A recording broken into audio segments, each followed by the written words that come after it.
প্রধান মুহাদ্দিস মদিনাতুল উলুম কামিল মাদ্রাসা ঢাকা। হযরতের আলোচ্য বিষয় সূরা জুমার ৭১ নং আয়াত থেকে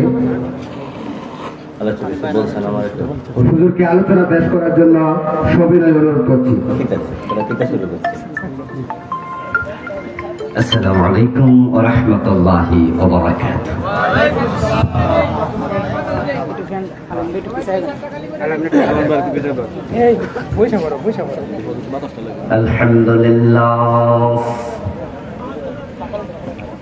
الحمد لله نحمده ونستعينه ونستغفره ونعوذ بالله من شرور أنفسنا ومن سيئات أعمالنا من يهد الله فلا مضل له ومن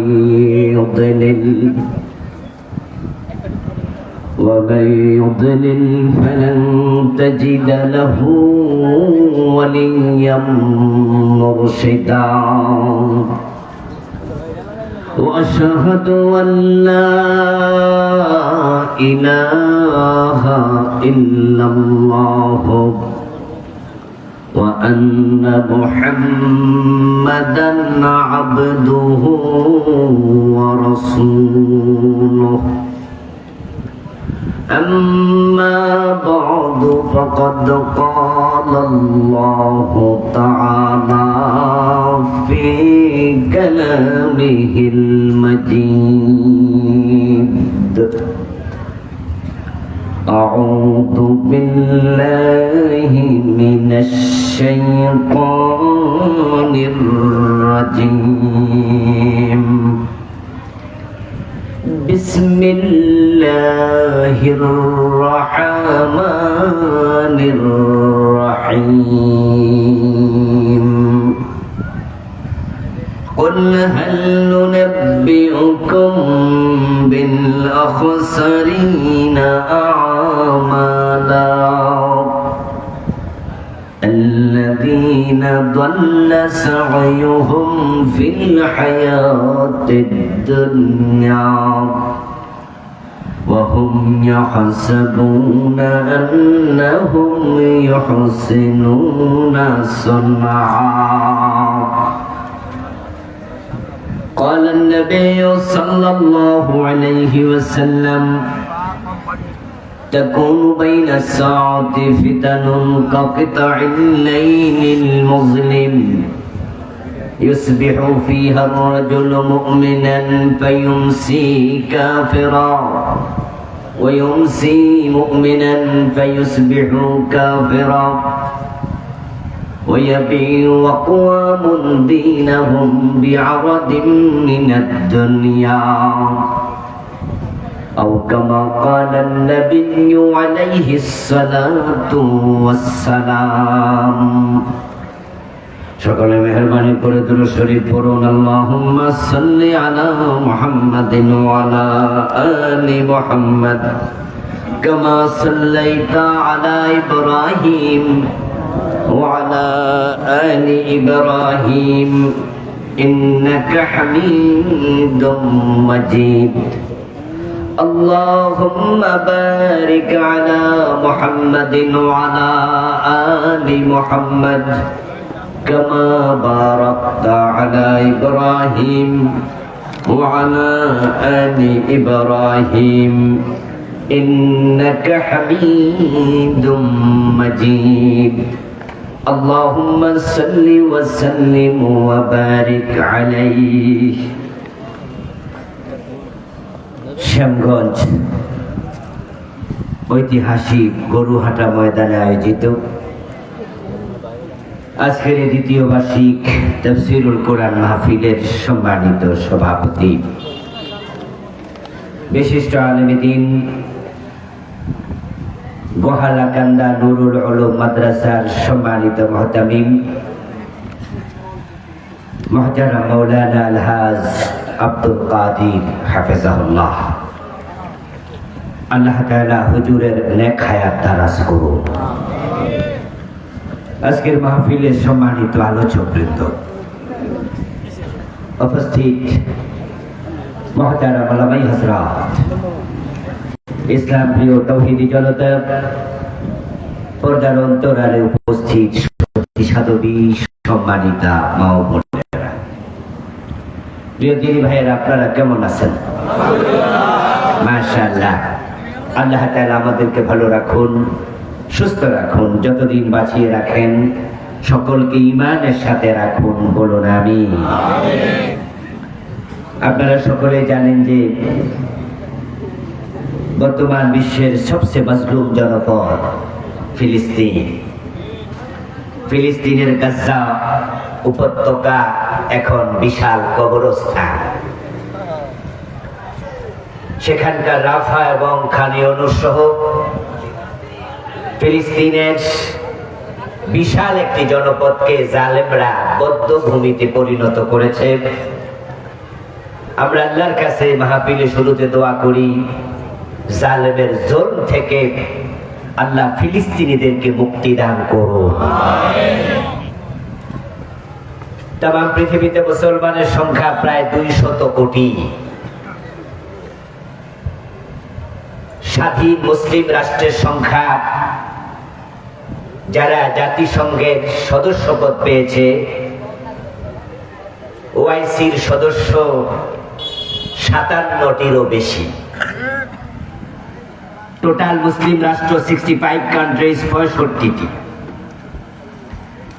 কিন্তু মুসলমানরা ফিলিস্তিনের পক্ষে যেভাবে দাঁড়ানো দরকার, মুসলিম দেশের জনগণরা দাঁড়িয়েছে, কিন্তু নেতারা ঘুমিয়ে আছে। তামাম পৃথিবীর মুসলিম রাষ্ট্রগুলোর নেতাদেরকে তাদের দেশের মুসলমানদের সাথে ঐক্যবদ্ধ হয়ে প্রতিবাদে রাস্তায় নামার জন্য আমরা অনুরোধ করছি। জাতিসংঘে অনতি বিলম্বে ইসরায়েলকে সন্ত্রাসী রাষ্ট্র ঘোষণার দাবি জানাচ্ছে। আসমানের মালিকের কাছে ক্ষমতার অভাব নাই। আমাদের এই বাংলাদেশে বিগত 15 বছর 16 বছর আমরাও অনেকটা ফিলিস্তিনের মুসলমানের মতো অসহায় ছিলাম, ঠিক নয় কি? এদেশের আলেম ওলামা, ইসলামপন্থী মানুষ প্রতিদিন নিগৃহীত হয়েছে। আমরা টুপিওয়ালা দাড়িওয়ালা মানুষ, আমরা নিরাপদে গত 15 বছর একটু বাড়িতে ঘুমাতেও অনেকে পারি নাই। কিন্তু হঠাৎ করে আল্লাহ তাআলা অগাস্টের 5 তারিখে এই চমৎকার বিপ্লব দেবেন, এটা আমরা ভাবিনি। আল্লাহ যেভাবে এই বিপ্লবের মাধ্যমে বাংলাদেশের মুসলমানকে জুলম থেকে মুক্ত করেছেন, সে অসীম ক্ষমতাময় আল্লাহর কাছে আমরা দোয়া করি, তার নিজের কুদরতে আল্লাহ ফিলিস্তিনের অধিবাসীকে মুক্ত করে দিন, বলেন আমিন। প্রিয় দিনী ভাইয়েরা, আল্লাহ তাআলার অগণিত শুকরিয়া, যিনি আমাদেরকে কোরআনের আহ্বানে, কোরআনের এই ময়দানে এই গরমের মাঝে উপস্থিত হওয়ার তৌফিক দিলেন, যিনি আমাদেরকে সুস্থ রাখলেন, পবিত্র কোরআনের কথা বলার মতো, শোনার মতো কোরআনমুখী হৃদয় দিলেন। আমরা শুরুতে সবাই মিলে তাকে কৃতজ্ঞতা জানাই, শুকরিয়া জানাই, কালিমাত শুকর করি, আলহামদুলিল্লাহ। সবাই একটু জোরে জোরে পড়ুন, রাব্বানা লাকাল হামদ হামদান কাসীরা তাইয়িবান মুবারাকান ফি। প্রিয় দিনী ভাইরা, আমি আপনাদের সম্মুখে পবিত্র কোরআন মাজিদ থেকে সূরাতুল কাহফের 103 এবং 104 দুটি আয়াতে কারিমা তিলাওয়াত করেছি। নবীজি সাল্লাল্লাহু আলাইহি ওয়াসাল্লামের পবিত্র মুখ নসৃত ছোট্ট একখানা হাদিসে নববী পাঠ করেছি। আল্লাহ তাআলা তৌফিক দিলে এখান থেকে কিছু কথা বলবো ইনশাআল্লাহ। আল্লাহ তাআলা বলছেন, قل هل ننبئكم بالأخسرين أعمالا হে নবী আপনি বলুন, কুল আপনি বলুন, হাল নুনাব্বিউকুম, হে উম্মত আমি কি তোমাদেরকে খবর দেব নাকি, বিল আখসারিনা আমালা, এমন কিছু মানুষের ব্যাপারে যে মানুষগুলো আমল করার পরেও ক্ষতিতে পড়েছে, আমলের দিক থেকে ক্ষতিগ্রস্ত। আল্লাযীনা দাল্লা সা'য়ুহুম ফিল হায়াতিদ দুনিয়া, যাদের আমলগুলো দুনিয়াতে হারিয়ে গেছে, তারা আমল করে কিন্তু আল্লাহ পর্যন্ত পৌঁছে না। ওয়া হুম ইয়াহসাবুন, অথচ তারা ধারণা করে আন্নাহুম ইউহসিনুনা সুনআ, তারা ভালো কাজ করে চলছে। তাদের আমল যে হারিয়ে গেল, আল্লাহ পর্যন্ত পৌঁছেনি, কবুল হয়নি, এটা তারা জানেও না। ও নবী আপনি বলুন আমি তাদের খবর দেব নাকি, যাদের আমল হারিয়ে গেছে, হাসরের ময়দানে আল্লাহর সামনে হাজির হওয়ার পরে দেখবে নেকের পাল্লা খালি। সেদিন মানুষগুলো সফল হবে না ব্যর্থ, সার্থক না ক্ষতিগ্রস্ত? আল্লাহ না করুক ওদের তালিকায় যদি আপনার নাম থাকে। যাদের আমল কবুল হয় না, তাদের মাঝে যদি আপনি থাকেন, তাহলে সেদিন আল্লাহর সামনে গিয়ে টের পেলেন যে আমলগুলো কবুল হয় নাই, সেদিন নতুন করে আমল করার কোন সুযোগ আর নাই। তাই হে নবী আপনি জীবিত থাকতে তাদেরকে খবর দেন, কারণ তারা যদি জীবিত থাকতে জানে, টের পায়, তাহলে তাওবা করে নতুন করে আমল করার সুযোগ আছে না নাই? কি চমৎকার মেসেজ আল্লাহ তার নবীকে বলছে আমাদেরকে দেওয়ার জন্য। আমি অনুবাদ করলাম, অনুবাদ শুনে আপনারা বুঝছেন যে সব মানুষের আমল কবুল হয় না। আপনারা বলুন তো, আমাদের দেশে কাদিয়ানি নামে একটা সম্প্রদায় আছে না নাই? ওরা কি নামাজ পড়ে না? তাদের মসজিদ নাই, এ নামাজ কবুল হয়তো? শিয়া নামে একটা সম্প্রদায় আমাদের দেশে আছে না নাই? আছে। যখন মহররম মাস আসে, মহররমের 10 তারিখে পুরান ঢাকার হোসনি দালান নামক একটা বড় বিল্ডিং আছে, এলাকা আছে, ওখান থেকে হাজার হাজার শিয়া তারা তাজিয়া মিছিল করে, হায় হোসেন হায় হোসেন। এটা করতে করতে তারা মোহাম্মদপুরে শিয়া মসজিদ পর্যন্ত পৌঁছে 8 থেকে 10 কিলোমিটার খালি পায়ে হেঁটে হেঁটে যায়। ইমাম হুসাইনের প্রতি ভালোবাসা আমাদের অন্তরেও আছে না নাই? কিন্তু আমরা হায় হোসেন বলে বুক থাপড়াই, তাজিয়া মিছিল করি, তারা করল। এই যে তারা খালি পায়ে 8-10 মাইল হাঁটলো, আবার ফিরলো, প্রায় 20 মাইল হাঁটা হলো, প্রতি কদমে 10টা করে নেকি হয়েছে, ঠিক না? হয় না? ওরা তো সোনার বাংলা গান কইয়া হাঁটে নাই, হাসছে তো হায় হোসেন হায় হোসেন। রাসূলের নাতির নাম জপে, রাসূলের প্রতি ভালোবাসা তাদের আছে, রাসূলের নাতির প্রতি ভালোবাসা আছে। এই ভালোবাসা দেখেই তো হায় হোসেন করছে, তাই থাপ্পড়ের মাঝেও সওয়াব আছে, ঠিক না? আছে। ওরা ভাবছে এটা নেক আমল, আসলে কি এটা নেক আমল? এই আমল আল্লাহ পর্যন্ত পৌঁছবে? পৌঁছবে না। প্রিয় ভাইরা, কাদিয়ানি নামাজ পড়ে, রোজা রাখে, কিন্তু তাদেরকে আমরা বলি তারা মুমিন না কাফের? আপনারা জানেন তো, ফতুয়া জানেন তো? আহলে হক ওলামাদের সর্বসম্মত ফতুয়া, কাদিয়ানি কাফের।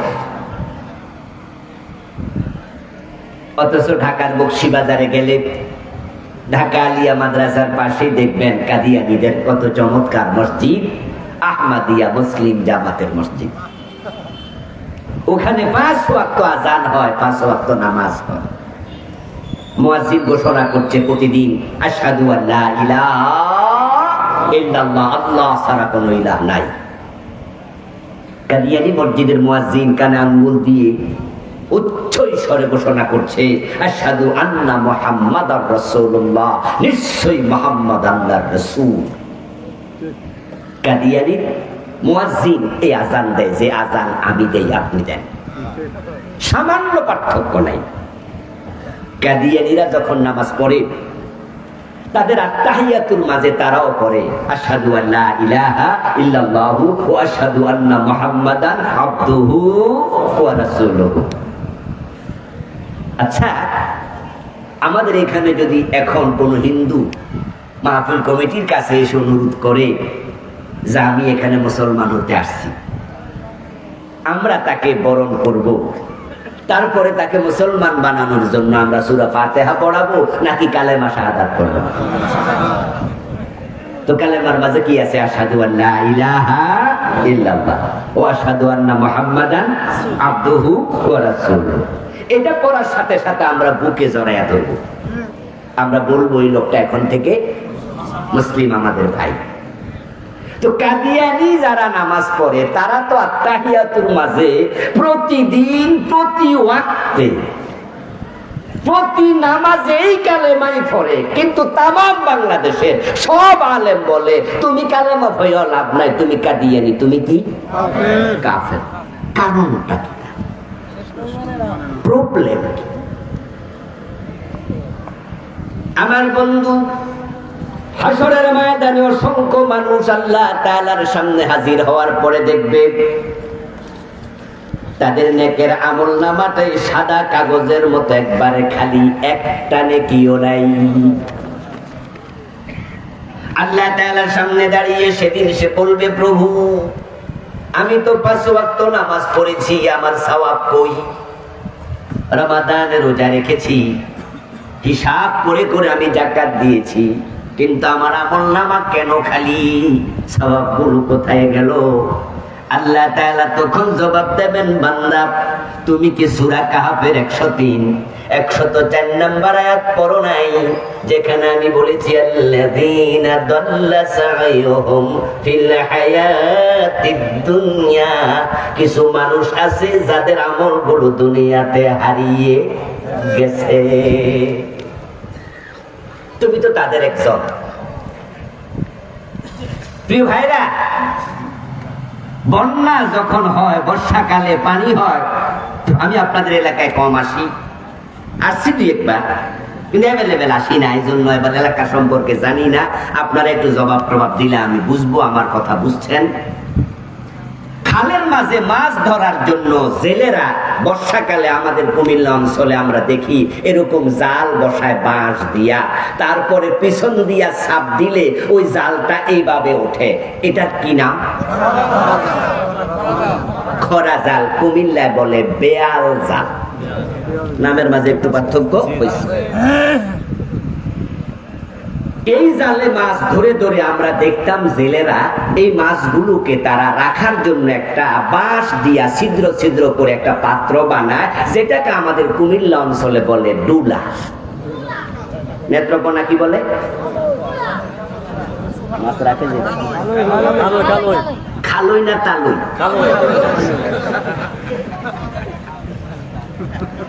এই যে খালইতে মাছ রাখে, আপনাদের এলাকায় ছিল তো আগে নাকি? এখন তো বর্ষাও নাই, পানিও নাই, এক সময় ছিল। এখনো আছে না? মাশাআল্লাহ, থাকলে তো ভালো। ওই মাছগুলো এই জন্যই তারা ওই খালইতে রাখতো যেন মাছগুলো মরে না যায়, জীবিত মাছের মূল্য একটু। কিন্তু যেই জেলে সারা রাত ধরে মাছ ধরলো, মাছ পেল, কিন্তু খালুর যে তলা ভাঙ্গা এই খবর নিল না। মাছ রেখেছিল কিন্তু সকাল বেলায় মাছ থাকবে তো? খালই তুলবে, দেখবে একটা মাছও নাই। এই জন্য সেই জেলে বড় হতভাগা, বড় নির্বুদ্ধ, বড় নির্বুদ্ধি। যেই লোকটা খালই তলা আছে কিনা খোঁজ নেয় নাই, শুধু মাছ ধরে ধরে রেখেছে, যদি তলাটা ভাঙ্গা থাকে, সকালবেলায় খালুই টান দিয়া দেখবে একটা মাছও নাই, মাথায় হাত দিয়ে আফসুস করা ছাড়া কোনো উপায় নাই। ও নবী, আপনি বলুন উম্মতেরা, আমি কি তোমাদেরকে এমন লোকদের খবর দেব নাকি যাদের আমল করার পরেও তারা ক্ষতিতে পড়েছে, আমলগুলো দুনিয়ায় হারায়া গেছে, কিন্তু তারা বোঝে না, তারা মনে করে তারা জান্নাতের দিকে যাচ্ছে। এখন আপনি যদি খবর না নেন ওই তালিকায় আপনার নাম আছে না নাই, তাহলে বিপদ হওয়ার সম্ভাবনা আছে না নাই। 5 ধরনের মানুষের আমল আল্লাহ পর্যন্ত পৌঁছে না। 5 গ্রুপ মানুষ হাসরের ময়দানে আল্লাহর সামনে গিয়ে দেখবে আমল নামার নেকের পাল্লা খালি। আমি তাদের আলোচনা সংক্ষেপে আপনাদের সামনে করব, আর আপনি সেখানে নিজেকে খুঁজবেন। যদি দেখেন যে ওখানে আপনার নামও আছে, আজকে তাওবা করে বাড়ি যাবেন, বলেন ইনশাআল্লাহ।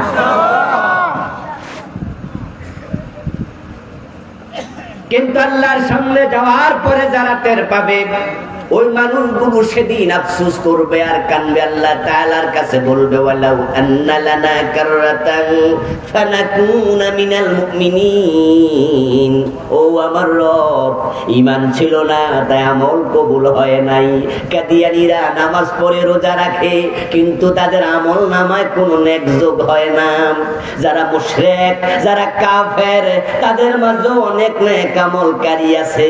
আপনাদের এই বাজারে হিন্দু দোকানদার তার হিন্দু দোকানে যদি কোনো ভিক্ষুক ভিক্ষা করতে যায়, হিন্দু মিয়া কি 10-20 টাকা ভিক্ষা দেয় না? তার আমল নামায় সওয়াব হয় কয়টা? ভিক্ষা দেয়া তো নেক আমল, কিন্তু এই নেক আমল তো তার আমল নামায় যোগ হয় না। কারণ নেক আমল হলো শূন্যের মতো, ঈমান হলো একের মতো। এক যদি না থাকে শূন্যের কোনো দাম নাই। এজন্য ইসলামে ঈমান আগে না আমল আগে? সবাই বলেন, সবাই বলেন, ঈমান আগে না আমল আগে? আগে ঈমান, তারপরে আমল।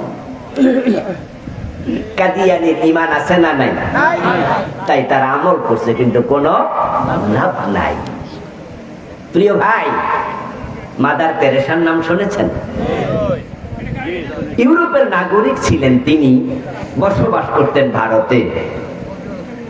হাজার হাজার ইয়াতিমকে মায়ের ভালোবাসা দিয়ে তিনি লালন করেছেন। শত শত ইয়াতিমখানা খুলেছিলেন। তার কর্মের স্বীকৃতি স্বরূপ মাদার তেরেসাকে শান্তিতে নোবেল প্রাইজ দেয়া হয়েছিল। তিনি নোবেলে প্রাপ্ত পুরোটো টাকা এতিমখানায় দিয়ে দিয়েছেন। আপনাদের কাছে আমার জিজ্ঞাসা, যারা জবাব জানেন তারা একটু বলবেন, ইয়াতিম পালন করা কি বদ আমল না নেক আমল? এত বড় নেক আমল। রাসূলুল্লাহ সাল্লাল্লাহু আলাইহি সাল্লাম বলেছেন, যে ব্যক্তি ইয়াতিমের মাথায় হাত বুলায়, তার হাত যে চুলগুলোর উপর দিয়ে অতিবাহিত হয়, চলে যায়, বিকুল্লি শাওরাতিন হাসানাতুন। রাসূলুল্লাহ বলেন যে প্রতিটা চুলের বিনিময়ে আল্লাহ অগণিত নেকি তার আমলনামায় লিখতে থাকে। শাওরাতুল 1 বছর, হাসানাত 2 বছর। চুল যাবে একটা, নেকি হবে অনেক। যদি ইয়াতিমের মাথায় হাত বুলাইলে এত সওয়াব, ইয়াতিম লালন পালন করলে কত সওয়াব। নবীজি সেটাও বলেছেন, قال رسول الله صلى الله عليه وسلم انا وكافل اليتيم كهاتين في الجنه। নবীজি সাল্লাল্লাহু আলাইহি সাল্লাম বলেন যে একজন ইয়াতিমের যে লালন পালন করবে ওই লোক এবং আমি নবী মুহাম্মদ পাশাপাশি জান্নাতে থাকবে। মাদার তেরেসা কি একজন ইয়াতিম পালছে না শত শত? জান্নাত পাইছে তো? কারণ মাদার তেরেসা ছিলেন মুশরিক, খ্রিস্টান। যারা খ্রিস্টান তারা মুমিন না মুশরিক? ওয়াকালাতিন নাসারাল মাসীহ ইবনুল্লাহ। কুরআন মাজিদ আল্লাহ তাআলা বলেন, খ্রিস্টানদের আকীদা হলো তারা নবী ঈসাকে আল্লাহর ছেলে মনে করে। আল্লাহর ছেলে মেয়ে আছে? লাম ইয়ালিদ ওয়ালাম ইউলাদ ওয়ালাম ইয়াকুল লাহু কুফুয়ান আহাদ। মাদার তেরেসা ইয়াতীম পালল, একটা নেক আমল তার আমলনামায় যোগ হয় নাই, কারণ তার ঈমান নাই। হিন্দু ভদ্রলোক ভিক্ষা দিল, আমলনামায় নেক যোগ হয় নাই, কারণ হিন্দু মিয়ার ঈমান নাই। কাদিয়ানি গুলো নামাজ রোজা করলো, আমলনামায় কোনো নেকি নাই, কারণ কাদিয়ানিদেরও ঈমান নাই। আমার প্রিয় ভাইরা, 5 দল মানুষ ব্যর্থ হবে। তার মাঝে এক দল হলো কাফের, আরেক দল হলো মুশরিক, আরেক দল হলো মুনাফিক। এই 3টি গুণ, বদগুণ, বদস্বভাব যার ভিতরে আছে তার ঈমান নাই, আর যার ঈমান নাই তার আমলের কোনো মূল্য নাই। প্রথম 3 গ্রুপ। কুফরি করলে ঈমান শেষ, শিরিক করলে ঈমান শেষ, নেফাকে ইতিকাদি লালন করলে ঈমান শেষ। এবার আপনাদের কাছে আসবো, বাকি 2 গ্রুপের কাছে পরে যাব। মোট 5 দল। শিরিক করে এমন নামাজি বাংলাদেশে আছে না নাই? শুধু হিন্দুরা মুশরিক না, এই দেশে কত নামাজি মুশরিক, কত হাজি মুশরিক, অভাব নাই। শুধুমাত্র ইহুদি এবং নাস্তিক তাসলিমা নাসরিন একা কাফের না, নামাজ পড়ে কুফরি করে এমন আছে না নাই? নামাজি কাফের আছে। قال رسول الله صلى الله عليه وسلم يأتي على الناس زمان يجتمعون في المساجد ليس فيهم مؤمن। নবীজি বলেছেন যে একটি জামানা আসবে, যে জামানার মানুষগুলো মসজিদে জামাতে নামাজ পড়বে, অথচ ইমাম, মুয়াজ্জিন, মুসল্লি একটারও ঈমান থাকবে না, সবগুলো কাফের। قال رسول الله صلى الله عليه وسلم تكون بين الساعة فتن كقطع الليل المظلم। নবীজি ভবিষ্যৎবাণী করছেন, কিয়ামতের আগে এমন এক সময় আসবে, যেই সময় সূর্য ডুবে গেলে যেমন অন্ধকার চারদিক থেকে ধেয়ে আসে, কিয়ামতের আগে পৃথিবীর চারদিক থেকে ফিতনা বের হবে। ওই ফিতনার জামানায় ইউসবিহুর রাজুলু মুমিনান ফায়ুমসি কাফিরা। মানুষগুলো সকাল বেলায় মুমিন থাকবে, সন্ধ্যা বেলায় কাফের হয়ে যাবে। এই আমি আমার কোনো কথা বলছি না, হাদিস শোনাচ্ছি আর অনুবাদ করছি। সংক্ষিপ্ত ব্যাখ্যা লাগলে করব, না হয় শুধু অনুবাদ করলে বোঝার জন্য যথেষ্ট। নবীজি বলছে এমন জামানা আসবে, জামাতে নামাজ পড়বে, একটারও ঈমান থাকবে না। ওই জামানা কি আসবে না এসে গেছে? আমি দেখছি, চোখে এসে গেছে। কত নামাজিকে আমি দেখছি মুশরিক। প্রিয় ভাইরা, মসজিদে গিয়ে আল্লাহকে সেজদা করে, এই লোকটাই দরবারে যাইয়া পীরের পায়ে সেজদা মারে, এমন নামাজি কিনা? মসজিদে গিয়ে আল্লাহর কাছে চায়, মাজারে গিয়ে আবার মরা পীরের কাছে চায়, এবং গান গায়, কেউ ফিরে না খালি হাতে খাজা বাবার দরবারে। আলেম মুশরিক দেখেছি আমি, বক্তাকে মুশরিক দেখেছি, যে বক্তা শ্রোতাদেরকে বলছে আল্লাহর ধন রাসূলকে দিয়া আল্লাহ গেছে গায়েব হইয়া। রাসূলের ধন খাজা লইয়া শুইয়া আছে আজমিরে, কেউ ফিরে না খালি হাতে, খাজা তোমার।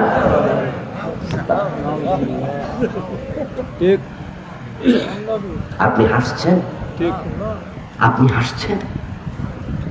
যদি কেউ মনে করে যে আল্লাহ তাআলা, আল্লাহর পাওয়ার, আল্লাহর ক্ষমতা, আল্লাহর খাজানা রাসূলকে দিয়ে আল্লাহ গেছে অবসরে, ঈমান থাকবে না, বেঈমান হয়ে যাবে। আল্লাহর ধন রাসূলকে যদি আল্লাহ দিয়ে দেয়, তাহলে আল্লাহকে রাজ্জাক বলার সুযোগ কি আর থাকে? অথচ রাসূল নিজে চাইতেন কার কাছে? রিজিক দেওয়ার মালিক কে? ইজ্জতের মালিক কে? ক্ষমতার মালিক কি? কোন কি? কি? বাংলাদেশের সংবিধানে আসে ক্ষমতার মালিক জনগণ। জানেন আপনারা? 72-তে ডক্টর কামাল হোসেন যখন সংবিধান লেখে, তখন তার লিখিত সংবিধানে আছে সভরেন্টি, সার্বভৌমত্ব জনগণের। এজন্য আমাদের নেতারা বলে জনগণ সকল ক্ষমতার উৎস। আপনার সংবিধানে আছে শিরিক, সংবিধানে আছে কুফর। আমার সামনে যারা আছেন সকলকে আমি জিজ্ঞাসা করবো, চিৎকার দিয়ে জবাব দিন, সকল ক্ষমতার মালিককে। এটাই হচ্ছে কোরআনের বিশ্বাস, আন্নাল কুওয়াতা লিল্লাহি জামিআ। অথচ সংবিধানে লেখা আছে জনগণ সভরেন্টির মালিক, সার্বভৌমত্ব জনগণের, ক্ষমতার মালিক জনগণ। নাউযুবিল্লাহি মিন যালিক। যদি কোন নেতা এ বিশ্বাস রেখে মাইক হাতে নিয়ে বলে জনগণ সকল ক্ষমতার উৎস, সাথে সাথে বেঈমান হয়ে যাবে, মুশরিক হয়ে যাবে। কারণ ক্ষমতার মালিক জনগণ নয়, ক্ষমতার মালিক কে? আরে জনগণ যে ক্ষমতার মালিক না, এটা তো অগাস্টের 5 তারিখে আমরা টের পাইছি। কারণ সেনাবাহিনী ওদের, পুলিশ ওদের, বিডিআর ওদের, বিজিবি ওদের, দেশের একজন চকিদার থেকে প্রধান বিচারপতি পর্যন্ত দলীয় লোক বসাইছে, কিন্তু ক্ষমতায় থাকতে পারে নাই। আল্লাহ এমন ভাবে সরাইয়া দিছে, রান্না করা খাবার খেয়ে পালানোর সুযোগ পায় নাই।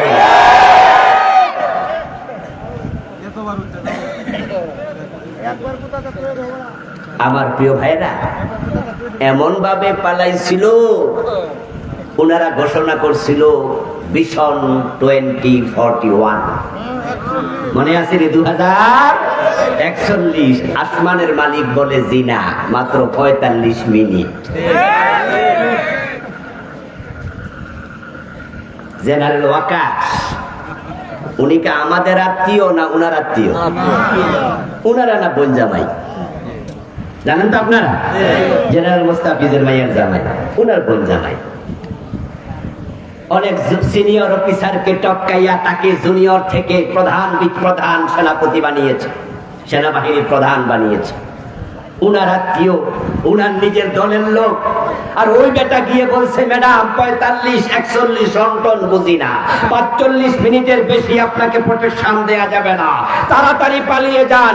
এমন ভাবে পালিয়ে গেছে, কাপড় চোপড় পর্যন্ত নিতে পারেনি, শুধু গায়ের কাপড়টা গায়ে ছিল। পরে দেখেছি পোলাপান যে আলমারি খুলে কাপড় বের করেছে।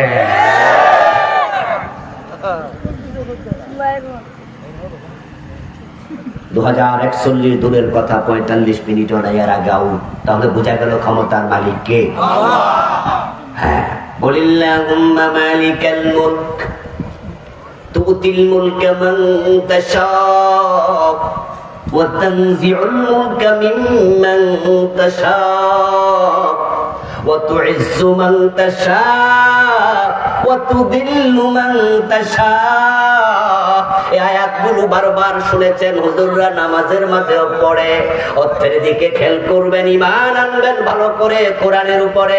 আমার রব বলতেছে, ও রাজাদিরাজাল্লাহ, নবী বলে দেন, তুমি ক্ষমতার মালিক, তুমি যাকে চাও ক্ষমতা দাও, যাকে চাও ক্ষমতা থেকে বের করে দিল্লি শ্বশুর বাড়ি পাঠায়া দাও। শ্বশুর বাড়ি কথা মাইন করেন নাই তো? কারণ আজ থেকে 1-1.5 বছর আগে কিন্তু আমাদের সাবেক পররাষ্ট্রমন্ত্রী আব্দুল মোমেন সাহেব বলেছে, ইন্ডিয়ার সাথে আমাদের সম্পর্ক স্বামী স্ত্রী। ওনার বক্তব্য আপনারা শুনেছিলেন তো? কেডা স্বামী কেডা স্ত্রী 5 তারিখে প্রমাণ হয়েছে, ঠিক না? এজন্য আমি বলেছি আর কি, শ্বশুর বাড়িতে পলাইছে। ক্ষমতার মালিক আল্লাহ, তিনি যাকে চান ক্ষমতা দেন, যাকে চান সরাইয়া দেন। জনগণ ক্ষমতার মালিকের স্লোগান আর দেয়া যাবে না, এটা শিরক, এটা শিরক স্লোগান। আল্লাহর ধন রাসূলকে দিয়ে আল্লাহ গেছে গায়েব হয়ে, তাহলে রাজ্জাক তো আর আল্লাহ থাকে না। এরপরে আবার ওই বক্তা বলতেছে, রাসূলের কাছে এটা এখন আর নাই, রাসূলের ধন আবার খাজা বাবারে দিয়েছে। আবু বকর, ওমর, ওসমান, আলী কাউকে দিল না, দিছে কারে? মাইনুদ্দিন চিশতি রাহমাতুল্লাহ আলাইহি, খাজা বাবারে। এখন খাজা বাবা এটা নিয়ে আজমির শরীফে শুয়ে আছে, ওই বক্তা মানুষকে বলছে, ওখানে যাও, কেউ ফিরে না খালি হাতে, খাজা তোমার দরবারে। এই দেশে কি পরিমাণ শিরক, কি পরিমাণ কুফর, হিসাব নাই। প্রিয় ভাইয়েরা, একদিন এক রাতে আলোচনা করে শেষ করা যাবে না। তবে হ্যাঁ, আমি এগুলো নিয়ে বই লিখেছি। বাংলাদেশে চলমান 29টা শিরিক লিখছি এ বইতে। এক দুইটা বলবো, সময় যতটুকু পাই। বাংলাদেশে চলমান 56টা কুফর লিখেছি আমি আরেকটি বইতে। কি পরিমাণ শিরিক, কি পরিমাণ কুফর সমাজের রন্ধ্রে রন্ধ্রে প্রবিষ্ট। যে ব্যক্তি কুফর করে সাথে সাথে ঈমান শেষ। কাফের হওয়ার জন্য আল্লাহর পুরা কোরআনকে স্বীকার করার প্রয়োজন নাই। যদি কোনো ব্যক্তি কোরআন মাজিদের একটা অক্ষর অস্বীকার করে, কাফের হয়ে যায়। যদি কেউ বলে আমি কোরআন মানি না, নাউজুবিল্লাহ পড়ো, তাহলে আমরা বলবো তুমি কাফের। ঠিক না? ঠিক না? কেউ যদি বলে হুজুর আমি 15 পারা মানি, তা আমরা বলবো তুমি অর্ধেক মুমিন। আমরা বলবো মিয়া বাকি 15 পারা মানো না, তাই তুমি কি? তো সে বলবে যে অর্ধেক যে মানছি, আমরা বলবো অর্ধেক মানার কোনো দাম। কেউ যদি বলো 29 পারা মানি, 1 পারা মানি না, আমরা বলবো সেও কাফের। যদি কেউ বলে 113 সূরা মানি, 1 সূরা মানি না, ফতোয়া কি? যদি কেউ বলে 1 অক্ষর মানি না, সেও কি? তাহলে কাফের হওয়ার জন্য পুরা কোরআন অমান্য করার কোনো প্রয়োজন হয় না। আপনারা এখানে অধিকাংশ শিক্ষিত মানুষ। অঙ্কের মাঝে যদি ভুল একটা হয়, যে কথা 10টা হওয়া ঈমান অঙ্কের মতো, এখানে কোনো ভুল গ্রহণ করা হয় না। কাদিয়ানী এই কারণেই তো কাফের, কারণ তারা ভুল করছে মাত্র কয়টা? একটা। তারা নামাজ মানে, রোজা মানে, হজ মানে, যাকাত মানে, তাসবিহ মানে, জিকির, আজকার, নামাজ, পাজামা, পাঞ্জাবি, মেসওয়াক, পাগড়ি সব আমাদের সাথে মিলে। তাদের শুধু ভুল হচ্ছে নবী মুহাম্মদকে শেষ নবী মানে না। 1835 সালে জন্ম নিছে গোলাম আহমদ কাদিয়ান নামে এক লোক। সে যৌবন কালে এসে নিজেকে নবী দাবি করে বসলো। যখন সে নিজেকে নবী দাবি করলো, একদল হতভাগা তাকে নবী মেনে নিল। অথচ 1450 বছর আগে আল্লাহ বলেছে মুহাম্মদ শেষ নবী, এর পরে আর নবী খাতামান নবী। কাদিয়ানীরা কোরআন মাজিদের একটা আইন, একটা বিধান, একটা মেসেজের সাথে দ্বিমত করেছে। ঈমান 10 লাইন লম্বা অঙ্ক।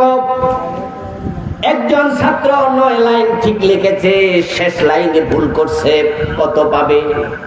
0। আরেকজন 5টা ভুল করছে, সে কত? আরেকজন 10 লাইনে 10 ভুল, সে কত? আরেকজন লেখেই নাই, সে কত? ঈমান যার মোটেও নাই, পুরা কোরআন মানে না, সেও কাফের। আর যে কোরআনের একটা আইন মানে না, সেও কাফের। আমি কি কথা বুঝাইতে পারতেছি? কুফরি করলে তোমার সব শেষ, তোমার নামাজ রোজা কোনো দাম নাই।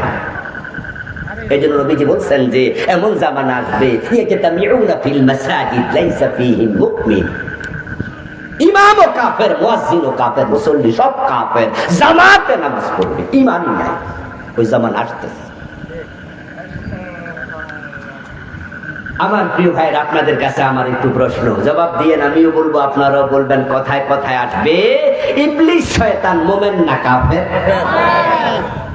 ইবলিস আল্লাহর কয়টা আইন মানে নাই? আচ্ছা, এই আইনটা অমান্য করার আগে কি কাফের ছিল? বরং কোন আলিম বলেন সে ছিল মুআল্লিমুল মালাইকা, ফেরেশতাদেরও ওস্তাদ। আচ্ছা বলুন তো, ইবলিস কি ফেরেশতা না জিন?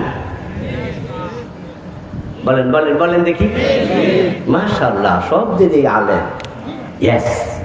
অনেকে মনে করে ইবলিস ফেরেশতা, সে ফেরেশতা নয়।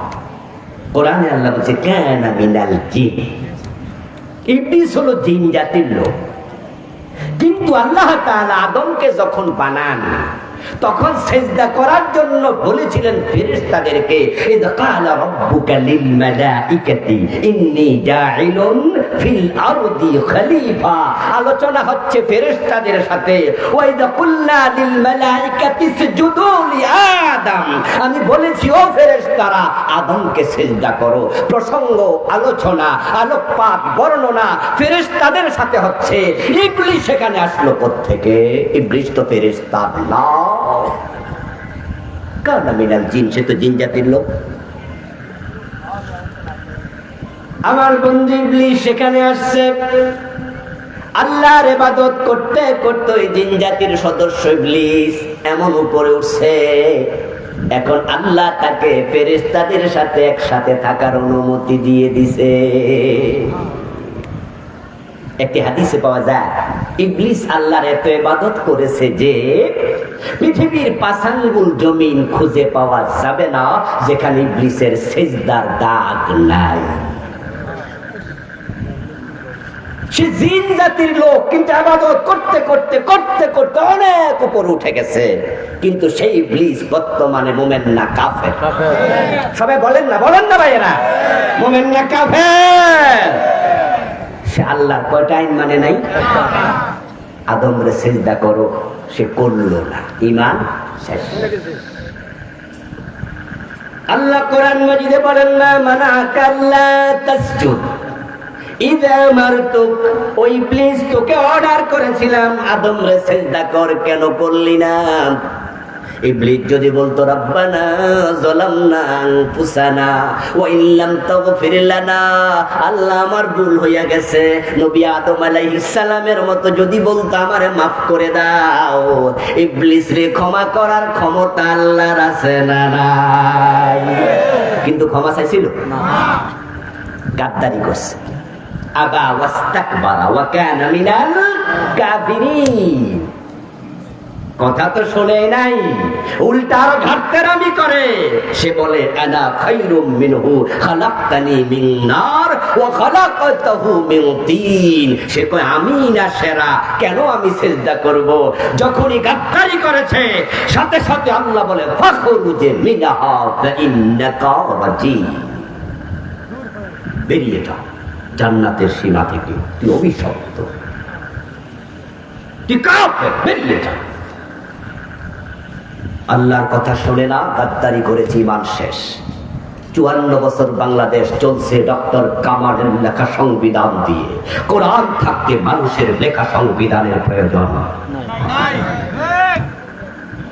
আমার রাসূল যখন মদিনা নামক রাষ্ট্র ১০ বছর শাসন করেছেন, আপনাদের কাছে আমার জিজ্ঞাসা, জবাব জানলে জবাব দেবেন, আল্লাহর দেয়া জবান কাজে লাগান।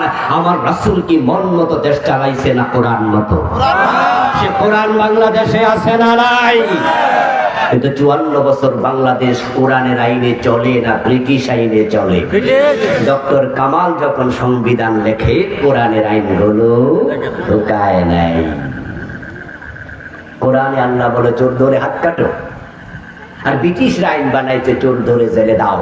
ডক্টর কামাল যখন সংবিধান লেখে কোরআনেরটা ঢুকাইছে না ব্রিটিশেরটা, কারণ বেদার মনেও চুরির নিয়ত আছে, না হয়ে আইন ঢুকাইতো না। সে জানে চোর ধরে যদি হাত কাটার আইন করা হয় বাংলাদেশের অসংখ্য নেতার হাত থাকবে না।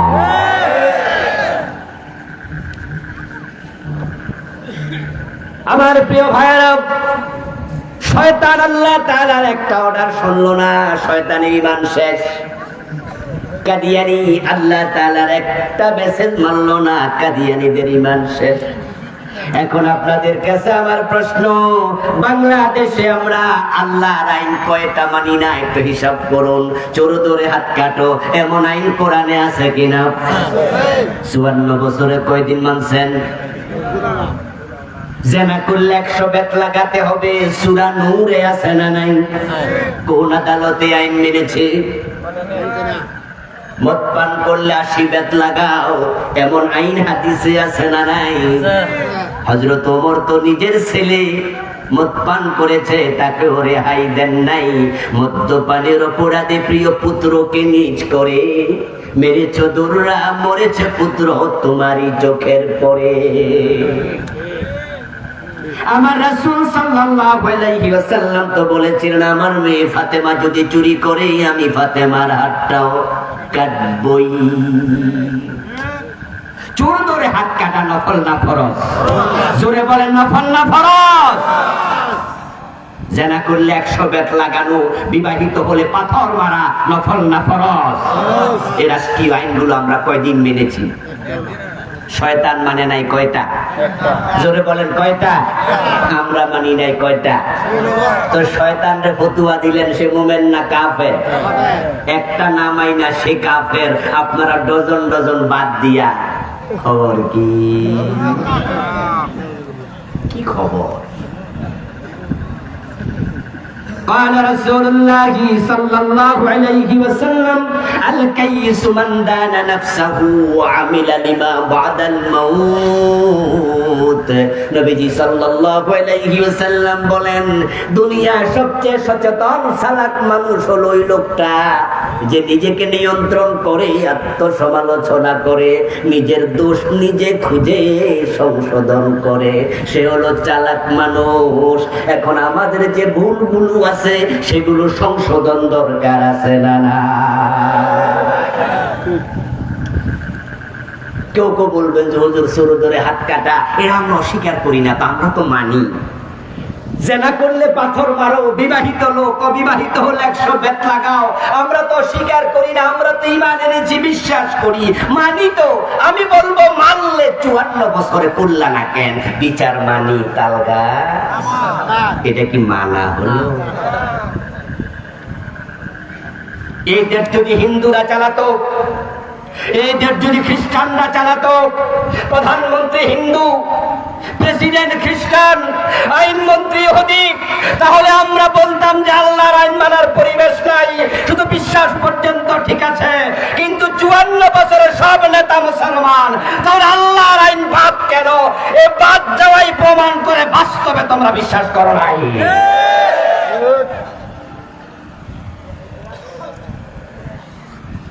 ঈমান নিয়ে মরতে যদি চান, এ কোরআনের আইনের প্রতি আপনাকে পরিপূর্ণ সাপোর্ট করতেই হবে। যে সংবিধান কোরআন বিরোধী, যে সংবিধানে আছে কুফর এবং শিরক, আমার নেতা আপনার নেতা সংসদে দাঁড়িয়ে বলে পবিত্র সংবিধান। আজীব তো, ডক্টর কামাল মিয়া লেখছে এটা পবিত্র, শিরক আর কুফরে ভরা। তারপরে আমার প্রশ্ন আপনাদের বিবেকের কাছে, এই সংবিধানে পর্যন্ত পরিবর্তন হয়েছে 18 বার। পবিত্র হলে কাটলা কেমনে, বাদ দিলা কেমনে? আসলে পবিত্র না, এটা সুবিধা মতো, সুবিধা হলে কাটে, সুবিধা থাকলে আবার দোহাই দেয়। আমি তো বলতে চাই যে সংবিধানে কুফর শিরক থাকে, ওই সংবিধান মুসলমানের সংবিধান হতে পারে না। মুসলমানের সংবিধানের নাম কি? কোরআন। কোরআন আমাদের সংবিধান। আমার বন্ধু, কুফর এবং শিরক এত জঘন্য ভাবে আমাদের জীবন দখল করেছে, আমরা হাসতে হাসতে শিরক করি, আমরা বুঝি না এটা যে শিরক। ও প্রিয় ভাইরা, হিন্দুদের দুর্গা পূজা যখন আসে, তখন দেখবেন আমাদের রাষ্ট্রের টেলিভিশন চ্যানেলগুলোতে, পত্র পত্রিকাগুলোতে, বিভিন্ন বাজারে, মার্কেটে, শপিং মলের সামনে কত বড় ব্যানার শোভা পায়, লেখা শোভা পায়। সেখানে লেখা থাকে শারদীয় দুর্গা পূজার শুভেচ্ছা, নিচে লেখা আলহাজ আব্দুল জলিল। এমন আসেনি? আসেনি? আসেনি? আচ্ছা, দুর্গা পূজা করা জায়েজ না হারাম? ছোট শিরিক না বড় শিরিক? শিরিককে সাপোর্ট করাও তো শিরিক, কুফরকে সাপোর্ট করাও তো কুফর। শুধুমাত্র শারদীয় দুর্গা পূজার শুভেচ্ছা দিয়ে ক্ষান্ত নয়, গত 15-20 বছর একটা শিরকি স্লোগানকে প্রমোট করেছে, যেটাকে আমাদের বাচ্চাদের পাঠ্যপুস্তকে প্রাইমারি ক্লাসে ঢুকিয়েছে। সেটা হচ্ছে ধর্ম যার যার, উৎসব সবার। এই স্লোগান যখন দুর্গা পূজা আসলে দেয়, যে ব্যক্তি বিশ্বাস করবে স্লোগানে আল্লাহর কসম, তার ঈমান শেষ। ঈমান যখন থাকে না, নেক আমলও আর থাকে না, সব শেষ। এটা কেন শিরিক, এটা কেন কুফর? কারণ আল্লাহর কোরআনের পুরা উল্টা। পবিত্র কোরআনে আল্লাহ যে স্লোগান শিখিয়েছেন, আল্লাহর শিখানো স্লোগান হলো লাকুম দীনুকুম ওয়ালিয়া দীন। বাংলা অর্থ হলো তোমার ধর্ম তোমার, আমার ধর্ম আমার। এই স্লোগান শিখিয়েছেন কে? এই আয়াতটি আপনারা পারেন না? লাকুম দীনুকুম ওয়ালিয়া দীন। ও হিন্দুরা, তোমাদের ধর্ম তোমরা পালন করো। বাংলাদেশের হিন্দুদের সাথে আমাদের কোনো বৈরিতা নেই, তাদের সাথে দুশ্মনী নেই। তাদের দোকানে আমরা খরচ করি, আপনাদের এই বাজারও হিন্দুর দোকান আছে না নাই? আমার প্রতিবেশী যদি হিন্দু থাকে, তার বিপদে আমরা মুসলমানরা ঝাঁপিয়ে পড়ি। অসুস্থ হলে টাকা হাওলাত দেই, প্রয়োজনে আমরা রক্ত দিয়ে সহযোগিতা করি, অসুবিধা নেই। কিন্তু হিন্দুদের দুর্গা পূজাকে সাপোর্ট করা যাবে না। ইন্না শিরকা লাযুলমুন আযীম। শিরক নিশ্চয়ই বড় জুলুম। তাদের দুর্গাপূজার সময় আপনি বলছেন ধর্ম যার যার উৎসব সভা। আল্লাহর কোরআনের উল্টা স্লোগান। আল্লাহ শিখিয়েছে লাকুম দীনুকুম, তোমাদের ধর্ম তোমাদের, ওয়ালিয়া দীন, আমার ধর্ম আমার। আপনারা বলুন তো, এই স্লোগানটা কি ধর্ম যার যার উৎসব সবার, নাকি ধর্ম যার উৎসব তার? তোমার ধর্ম তোমার, আমার ধর্ম আমার, এটা কি এক না আলাদা? স্লোগান কেন হবে এক? বিগত 15 বছরে এই লোকগুলো যারা বাংলাদেশ শাসন করেছে বিনা ভোটে, জুলুম করে, পায়তারা করে, তারা এই দেশকে হিন্দুত্ববাদীতে তুলে দেওয়ার ষড়যন্ত্র করেছে। তারা মাদ্রাসার বইতে পর্যন্ত মন্দির ঢুকাইছে। আপনারা জানেন কিনা জানি না, 2024-এ দাখিল ক্লাসের বই নেবেন, ক্লাস 6-এ 7 8-এর দাখিল 7 ক্লাস 8 লেখা আছে, দেখবেন সিল সফর মাদ্রাসা বোর্ডের। ওই বইয়ের পাতায় দেখবেন হারমোনিয়ামের ছবি, দোতারার ছবি। আমিও একটা কামিল মাদ্রাসার মুহাদ্দিস, এই বই আমি দেখে বলছি, সেখানে ভিতরে মন্দিরের ছবি ঢুকাইছে, বইয়ের কভারে হাফ প্যান্ট পরা মাইয়ার ছবি দিয়ে রাখছে। এই দেশটাকে তারা শেষ করে দিতে চেয়েছে। আমাদের প্রতি আল্লাহর বড় দয়া, অগাস্ট বিপ্লবের মাধ্যমে জালেমদের থেকে আল্লাহ আমাদের মুক্ত করেছেন। তারা সিলেবাসে কুফরি ঢুকিয়ে দিয়েছিল। 2023 সালের জানুয়ারির 1 তারিখে যখন বই উৎসব হলো, বই হাতে আসার পরই পত্র পত্রিকায় এবং ফেসবুকে লেখালেখি শুরু হয়ে গেল যে সিলেবাসের মাঝে বিবর্তনবাদ ঢুকাইছে। 2023 জানুয়ারির 1 তারিখে ক্লাসের বইতে ঢুকাইছে, সম্ভবত ক্লাস 7 এর বই, 6 এর বইতে ঢুকিয়েছে মানুষ নাকি বানর ছিল। আপনারা কি শুনেছিলেন? আমরা প্রতিবাদ করেছি। যখন আলেম ওলামারা চারদিক থেকে প্রতিবাদ শুরু করেছে, তৎকালীন সরকারের শিক্ষামন্ত্রী যিনি ছিলেন দীপুমণি, তিনি কমিটি করেছেন, কমিটিকে বলেছেন এটা আসলে ঢুকাইছে কিনা দেখো। তারা রিপোর্ট করেছে, পরে ওটুকু পড়ানো বাদ দিয়েছে। যদি মানুষ বিশ্বাস করে মানুষের আদি ব্যক্তি বানর ছিল, তাহলে আদমের ব্যাপারে কোরআনের আয়াতগুলো স্বীকার করা হবে। ঈমান শেষ। এটা ছিল ডারউইনের থিওরি। ডারউইন সে গবেষণা করে দেখছে মানুষের সাথে বান্দরের মিল আছে। এই জন্য সে বলছে যে আসলে মানুষ তো মানুষ ছিল না, বান্দর ছিল। তারপরে গাছে গাছে লাপালাপি করতে করতে ধাক্কা খাইয়া লেস করে গেছে। তারপরে কোন একদিন হেসকা টান দিয়া খারাইছে আর মানুষ হয়ে গেছে। আল্লামা সাইদি রহমতুল্লাহ আলাইহি এক মাহফিলে বলেছিলেন যে ডারউইন এই থিওরি লেখার আগে কি পরিমাণ যে গাঁজা খাইছে আল্লাহ জানে। আর যা খাইছিল হয়তো সেটার মেয়াদও ছিল না। আচ্ছা, মানুষের চেহারার সাথে বানরের চেহারার মিল আছে কিছুটা, তাই বলে মানুষের পূর্বপুরুষ বানর, তাহলে তো বোয়াল মাছের সাথে পাবদা মাছেরও মিল আছে। তো কেউ যদি বলে যে পাবদা মাছ বোয়াল মাছের পূর্বপুরুষ হইল, যদি মানুষ বানর থাকতো আর সেখান থেকে লেস করে 2-1টা মানুষ হঠাৎ করে বান্দর মানুষ হয়ে গেছে, তাহলে বাংলাদেশে এখন বানর নাই? আমাদের ঢাকা চিড়িয়াখানার ভিতরে বান্দর আসেনি, মানুষ হয়েছে কয়টা? আশ্চর্য থিওরি। এই থিওরি নতুন না, ডারউইন দিয়েছে আরো কয়েকশো বছর আগে। ওই পাগলা দাঁড়িয়ে থিওরি আমরা শুনেছি, আমরা মানি না।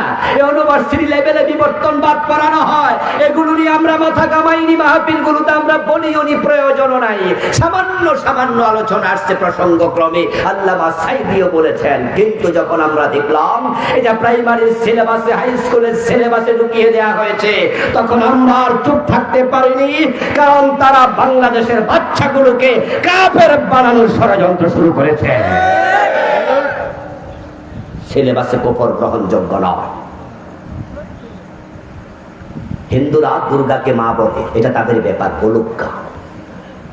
ঈসা আলাইহিস সালামকে খ্রিস্টানরা আল্লাহর ছেলে বলে, এটা তাদের ব্যাপার, বলুক। ডারউইন বলে মানুষ বানর ছিল, এটা তার পূর্বপুরুষ, থাকলে সে বলুক। কিন্তু যখন সিলেবাসে এসেছে আমার বাচ্চা আপনার বাচ্চা ধ্যান ধারণা লালন করে কাফের হোক, এটা সহ্য করা যায় না। সরকার এটাই চেয়েছিল, উপরে ঢুকিয়ে দিয়েছিল। 2023 থেমে গেল। 2024 জানুয়ারির 1 তারিখ নতুন করে পাঠ্যপুস্তক হাতে আসলো। ক্লাস 7 এর বইতে ঢুকাইছে শরীফ শরীফ আর গল্পের নামে LGBTQ। কোন পুরুষ যদি নিজের মহিলা মনে করে সে নাকি মহিলা, কোন মহিলা যদি নিজেকে পুরুষ মনে করে সে নাকি পুরুষ, তার দেহ মহিলার মতো, তার মনটা নাকি পুরুষের মতো, এটা নাকি সাপোর্ট করিতে হইবে, এটাই নাকি আইন হবে। তাহলে আল্লাহ যে পুরুষ মহিলা বানাইছে, আল্লাহর সিস্টেমের সাথে যুদ্ধ ঘোষণা। পুরুষ বানিয়েছে কে? আল্লাহ। জোরে বলেন কে? আল্লাহ। মহিলা বানিয়েছে কে? আল্লাহ। ওয়া বাসসা মিনহুমা রিজালান কাসীরান ওয়া নিসাআ। ইসলামে যেখানে পুরুষ নারীর পোশাক পরা নিষিদ্ধ, রাসূল লানত করেছেন সে পুরুষকে যে নারীর বেশ ধরে, লানত করেছেন সেই নারীকে যে পুরুষের বেশ ধারণ করে। যেখানে পুরুষ নারীর বেশ ধারণ করা হারাম, সেখানে কোন পুরুষ নিজেকে নারী মনে করা আরো জঘন্য হারাম। এটা 24 সিলেবাসে তারা ঢুকাইছে। তারা ঢুকিয়েছে মন্দির মাদ্রাসার বইতে, হাফ প্যান্ট পরা মেয়ে ঢুকিয়েছে। তারা যদি আরো ক্ষমতা থাকতো বাংলাদেশটাকে হিন্দু রাষ্ট্র বানানোর ষড়যন্ত্র করত। সেদিকে তারা যাচ্ছিল। এজন্য আপনারা দেখবেন যে আমাদের দেশে যত শিক্ষা বড় বড় অফিসার আছে প্রায়গুলো হিন্দু ছিল। ইভেন মাদ্রাসা বোর্ডে বড় বড় অফিসারকে হিন্দু বানিয়েছে মাদ্রাসা বোর্ডে। কুফর কি? কুফর হচ্ছে আল্লাহর কোরআনের সাথে দ্বিমত করা। যে কোনো এক জায়গায় করবেন ঈমান শেষ। আল্লাহর সামনে হাজির হওয়ার পর হয়তো আপনি জানবেন না আপনি কুফর করেছেন। ওই যে নেতা বলে ধর্ম যার যার উৎসব সভা, হিন্দুরা খুশি হয়, তারা কিছু ভোট দেয়। নেতা বলে মাইক হাতে নিয়ে জনগণ সকল ক্ষমতার উৎস, জনগণ খুশি হইয়া ভোট দেয়। কিন্তু এই কথা যে ইমান যায় তিনি এটা জানে না। আপনারা আছেন আমার সামনে যারা বসা, রাস্তা দিয়ে হেঁটে যাচ্ছেন, দেখলেন যে বান্দরওয়ালা বসে আছে, কবুতরওয়ালা বসে আছে, টিয়া পাখি নিয়ে, কিছু খাম নিয়ে বসে আছে। একটা পইতা পড়া ভদ্রলোক যাচ্ছে আর ওর কাছে হাত বাড়িয়ে দিয়ে আপনি বলছেন, চাচা দেখেন তো আমার খবর কি। পত্রিকা অর্ধেক 5 পৃষ্ঠা জুড়ে মেসেজ আসছে, নিউজ আসছে, ইত্তেফাক পত্রিকা সহ বিভিন্ন পত্রিকা, রাশি ফল সেখানে লেখা আছে যারা তুলা রাশি আগামী সপ্তাহ ভালো যাবে। আপনি বিশ্বাস করলেন, ওই বেটা হাত দেখে বলল সামনের সপ্তাহ ভালো যাবে। পত্রিকায় আসলো তুলা রাশিওয়ালা সামনের সপ্তাহ ভালো যাবে। ওই যে টিয়া ফাঁকিওয়ালা তার কাছে খাম আছে, খামের ভিতরে লেখা আছে আপনার তাকদীর। আপনি বিশ্বাস করছেন সামনে কি হবে। আল্লাহর কসম 1 সেকেন্ড পরে কি হবে যদি মানুষ বলে বিশ্বাস করে ঈমান। কারণ গায়েবের মালিক কে? আমার বন্ধু আপনি ভাবছেন সামনে কি হবে, সে যা বলে তাই ঠিক। বসুন্ধরা শপিং মলে বাবা লিটন দেয়ান বসে আছে, অতীত ভবিষ্যৎ ভূতপূর্ব তিনি সব জানেন। আমার প্রিয় ভাইরা, মা তার সন্তানকে পরামর্শ যে বাবা মালয়েশিয়া যাবি, পাসপোর্ট জমা দিবি ভিসাওয়ালার কাছে ভিসা দেওয়ার জন্য। ভিসা যদি না লাগে টাকাও পাবি না, পাসপোর্টও ফিরে দেয় কিনা সন্দেহ। এর চেয়ে ভালো যায় একটু ঢাকা, ভিসা লাগবে কিনা জেনে আয়। সন্তান ভিসা লাগবে কিনা জানার জন্য চলে যায় ঢাকা। বসুন্ধরা শপিং মলে বাবা লিটন দেওয়ান কত দেওয়ান বসে আছে, বলে দে তোমার ভিসা লাগবে।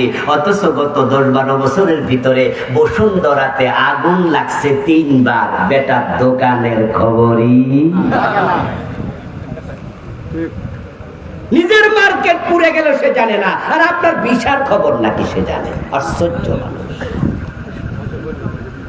আল্লামা সাইদি রাহিমাহুল্লাহ মাহফিল কুমিল্লা বলেছিলেন, ছাত্র জীবনে শুনেছি, উনি বলছে কোন গণক ঠাকুর যদি আপনার বাড়িতে এসে আপনার হাতের রেখা দেখে বলে আগামী মাসে ফাড়া আছে, 1313 টাকা দিলে ফাড়া কেটে দেব, টাকা না দিয়া গালের মাঝে কষাই একটা থাপ্পড় মেরে দেবেন। রেগে গেলে বলবেন ভাইজান রাগেন কেন, আমার 1 মাস পরে বিপদ আছে টের পাইলেন, সকালবেলায় বাড়িতে থাপ্পড় খাবেন, নিজেরটা টের পান নাই। 313 টাকা দিলে যদি আমার ভাড়া আপনি কাটতে পারেন, আমার থাপ্পড় খাওয়ার ভাড়া এটা না কেটে আমার বাড়িতে আসলে দোষ কি আমার? দোষ তো আপনার। আমার বন্ধু শিরিক করলে ইমান যায়, কুফর করলে ইমান যায়। অনেকে বসে আছেন আমার সামনে, মনে মনে ভাবেন যে হুজুর পীরের পায়ে সিজদা দেই না, গণের কথা বিশ্বাস করি না, জনগণ ক্ষমতার উৎস মানি না, তো আমার তো শিরিক নাই। আমি বলবো হ্যাঁ দোস্ত, আমি জানি না কার কোন শিরিক কোন জায়গায় ঢুকেছে। যে এলাকায় মাজার আছে ভণ্ড পীরের মাজার, ওই এলাকার শিরিকের বাজার মিলে গেছে। মাজারে মানত করা শিরিক, মাজারে মানত করা শিরিক। মানত একটা ইবাদত, আর ইবাদত হবে শুধু কার? ইবাদত আল্লাহর। মানত যদি করেন শুধু আল্লাহর জন্য, কোন মাজারের জন্য না। অথচ শাহজালাল শাহপরান রাহমাতুল্লাহি আলাইহিমা উনাদের মতো বড় বড় আল্লাহর ওলি, তাদের দরবারেও মানত। শাহপরানের দরবারে মাজারে, শাহজালালের মাজারে গিয়ে দেখবেন মোমবাতির অভাব। এই যে মোমবাতি গুলা কি আসমান থেকে নাজিল হয়েছে? কারা দিছে? আপনারা, আমাদের কোন ভাই বোন। এলাকার মাজার গুলোতে গিয়ে দেখবেন মোমবাতির অভাব নাই। ব্রাহ্মণবাড়িয়াতে আছে খরমপুর, নাম শুনছেন? মাহফিল করতে গিয়েছি, আর পাশ দিয়ে হেঁটে যাচ্ছি গাড়ি নিয়ে, ড্রাইভারকে বললাম ঢোকো। ড্রাইভার ঢুকলো, আমি একটু ঘুরে দেখলাম। আমি গত বছর ওখানে গিয়া দেখি যে মাটি গর্ত কইরা টাকা রাখার জন্য গামলা বানাইছে। গরুরে আপনাদের এলাকায় ভাতের মার খাওয়ায় না, ওটার জন্য কি বানায়? সারি বানায় না, গামলা বানায়। এরকম বিশাল গাড়ি, এত জোরে সারি, এত বড় গামলা বানাইছে, এর উপরে রড দিয়া সাল বানাইছে। এটার ভিতরে মানুষ দাঁড়াইলে তার মাথা সহ ডুবে যাবে। জিজ্ঞাসা করলাম ভাই এটাতে কি কাজ? বলো হুজুর উরুসের সময় প্রতিদিনই 1 বার 2 বার 3 বার টাকা পয়রা যায়, মানুষ মানত করছে। ইবাদত হবে আল্লাহর, মানত হবে আল্লাহর, কোনো মাজারের নামে না। মাজারে মানত করা শিরিক, মাজারে চাওয়া শিরিক, মাজারে সিজদা করা শিরিক। যে ব্যক্তি মসজিদে গিয়ে আল্লাহকে সিজদা করলো, মাজারে গিয়ে পীরকে সিজদা করলো, ঈমান চলে গেল। মসজিদে গিয়ে দাঁড়ায় দাঁড়ায় আল্লাহর কাছে বলে, আল্লাহ আমি তোমার কাছে চাই, ইয়াকা না'বুদু ওয়া ইয়াকা নাস্তাঈন। বিয়ে করেছে প্রথম 2 বছর 3 বছর বাচ্চা নেই, তারপরে এবার বাচ্চা নিতে চায়, বাচ্চা হয় না। মার কাছে দোয়া চায়, বাবার কাছে চায়, আত্মীয় স্বজনের কাছে চায়, চলে যায় 4 বছর হুজুরের কাছে বলে, তারপরে এবার এখানে সেখানে দৌড়াদৌড়ি করে, এক পর্যায়ে 10 বছর 12 বছরেও বাচ্চা হয় না। মন খারাপ, হায় রে আমি বুঝি বাবা ডাক শুনবো না, মেয়েটার মন খারাপ, আমি মা ডাক শুনতে পাবো না। ডাক্তার রিপোর্ট দিয়েছে, কোনো প্রবলেম পাওয়া যায় নাই। অফিসে মুখ গোমরা করে বসে আছে। কলিগ পিঠে থাপ্পড় দিয়ে বলে, ভাইজান কি খবর, মন খারাপ কেন? বলে ভাই তোমার ভাবি গত রাতে ঘুমায় নাই, কানতে কানতে সারা রাত কাবার করেছে, ডাক্তার বলেছে কোনো দোষে পাওয়া যায় না, সেভাবে মা ডাক বুঝে শুনবে না, আমার মনটা বড্ড খারাপ। কলিগ বলে, আরে মন খারাপ করার কিছু নাই, পাসপোর্টে ভিসা লাগাইয়া ইন্ডিয়া চলে যাও, বাচ্চা কয়টা লাগবে শুধু চাইয়া দেখো। আরে বলেন কি, ইন্ডিয়া গেলে বাচ্চা পাওয়া যায়? বলে ইন্ডিয়া যাওয়ার যদি ভিসা না দেয়, পাসপোর্ট না থাকে, তাহলে চলে যাও বাইজিদ বোস্তামির ওখানে, পাশে দেখবা গাছ আছে, গাছের মাঝে সুতা বানলে বাচ্চা হবে। আস্তাগফিরুল্লাহ আল-আযীম। বাচ্চার জন্য গাছে সুতা বাঁধতে চলে যায় বাইজিদ বোস্তামির ওখানে। এমন হতভাগা বাংলাদেশে আছে না নাই? আছে, বহু আছে। বাচ্চা চাওয়ার জন্য চলে গেছে পাসপোর্টে ভিসা লাগাইয়া ইন্ডিয়া, খাজা বাবার দরবারে। মাইনুদ্দিন চিশতি রাহমাতুল্লাহ আলাইহি, তাকে আমরা ভালোবাসি, আমরা তাকে শ্রদ্ধা করি। তিনি যদি আজকের দিনে জীবিত থাকতেন, যারা ওনার কাছে ছেলে মেয়ে চাইতেছে তাদের সকলের গালে থাপ্পড় মারতেন। উনার সামনে দাঁড়ায়, বাবা আমার একটা ছেলে দাও, বাবা আমার একটা মেয়ে দাও। তুমি যে সন্তান চাইলা, সাথে সাথে ঈমান শেষ, কারণ সন্তান দেওয়ার মালিক একমাত্র কে? সেখানে চাইল। চাওয়ার কিছুক্ষণ পর এই লোকটাই জোহরের আযান হলো, মসজিদে ঢুকলো, নামাজে দাঁড়িয়ে বলছে, ইয়্যাকা না'বুদু ওয়া ইয়্যাকা নাস্তাঈন। আল্লাহ, আমি শুধু তোমার কাছে চাই, আমি তোমার কাছে প্রার্থনা করি, তোমার ইবাদত করি। আরশের মালিক বলে, মিথ্যু, শুধু আমার কাছে চাইলে এই 10 মিনিট আগে খাজার কাছে হতো চাইলে। আসলে শিরিকটা কি? শিরিক হচ্ছে যাহা শুধু আল্লাহর জন্য নির্দিষ্ট, তাতে অন্যকে শামিল করা। সেজদার মালিক আল্লাহ, এটা ইবাদত, অন্যকে দিলে ঈমান শেষ। সন্তান দেওয়ার মালিক শুধু আল্লাহ, অন্যের কাছে চাইলে ঈমান শেষ। মানত ইবাদত, অন্যের নামে করলেন ঈমান শেষ। এবার চিৎকার দিয়ে বলুন তো, আইনের মালিক কে? আল্লাহ। আইনের মালিক কে? আলা লাহুল খালকু ওয়াল আমর ইনিল হুকমু ইল্লা লিল্লাহ। আল্লাহ বলছে, সাবধান, সৃষ্টি যার, আইন চলবে শুধু তার। আল্লাহ ছাড়া কারো আইন চলতে পারে না। অন্যকে সেজদা দিলে যেমন শিরিক হয়, আল্লাহ ছাড়া অন্যের আইন মেনে নিল শিরিক হয়। এই 54 বছরে যারা আল্লাহর আইনে দেশ চালায় নাই, তাদেরকে যারা সাপোর্ট করেন, তারাও শিরিকের মাঝেই আছেন। আমার আজকের আলোচনা শুনেই মনে মনে ভাবার কোনো কারণ নাই যে ইসলামী রাষ্ট্র মনে হয়ে গেল। হুজুর যেভাবে ওয়াজ করছে, আজকের মাহফিল আমরা কয়েক হাজার লোক আছি, আমরা যদি একমত হয়ে যাই তাহলে মনে হয় ইসলামী রাষ্ট্র হয়ে যাবে। এত সোজা না। ইসলামী রাষ্ট্র হওয়ার জন্য সময় লাগে, বুঝ লাগে, পরিবর্তন আসার জন্য মেকানিজম লাগে। কবে ইসলামী রাষ্ট্র হবে আমরা জানি না, তবে হ্যাঁ, ইসলামী রাষ্ট্র হোক আর না হোক, আমি আজ থেকে আল্লাহর আইনের পক্ষে আসবো। এমনও হতে পারে কালকে মৃত্যু হবে, বেঈমান হয়ে মরতে চাই না।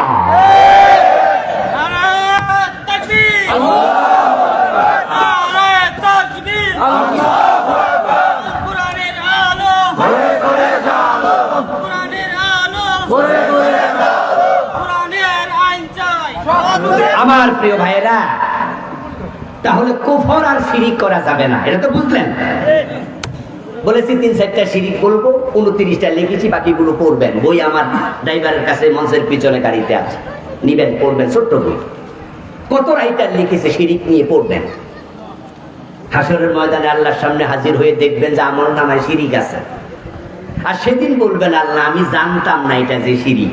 অনেকে কিন্তু মনে করতেছে আল্লাহরে বলে দেবো, আল্লাহ আমি জানি না। আর আল্লাহ বলবো, ও আচ্ছা, জানার সময় পাও নাই তো, ব্যস্ত ছিলা, বেহেশতে চলে যাও, ঠিক না? অনেকে কিন্তু বলে, সাধুকানে বসে গল্প করতে শুনবেন, কেউ কেউ বলে হুজুররা জানেও বেশি, হুজুরদের হিসাব হবে বেশি, আমরা জানিও কম, আমাদের হিসাব। আচ্ছা, আল্লাহ যদি সেদিন জিজ্ঞাসা করে, বিয়া করতে জানছো? পোলা মাইয়ার বাবা হইতে জানছো? ব্যবসা বাণিজ্য জানছো? জমি কিনতে জানছো? রাজনীতি করে নেতা হতে জেনেছো? MBBS রেজিস্টার হতে জেনেছো? সবকিছু জানলা, যেটা করলে ঈমান যায় সে শিরিক আর কুফর জানলা না। তোমার মতো বান্দার সাথে আমি আল্লাহর কোনো সম্পর্ক নাই। এই জন্য এলেম শিক্ষা করা নফল না ফরজ? তালাবুল ইলমি ফারিদা আলা কুল্লি মুসলিম। শিখতে হবে, জানতে হবে। 56টা কুফর লিখেছি, শিখবেন। আমার বন্ধু, নেফাকে ইতিকাদি, যার অন্তরে মুনাফিকি থাকে, ওই ব্যক্তির অবস্থান হবে জাহান্নামে, কাফেরেরও নিচে। ইন্নাল মুনাফিকিনা ফিদ দারকিল আসফালি মিনান নার।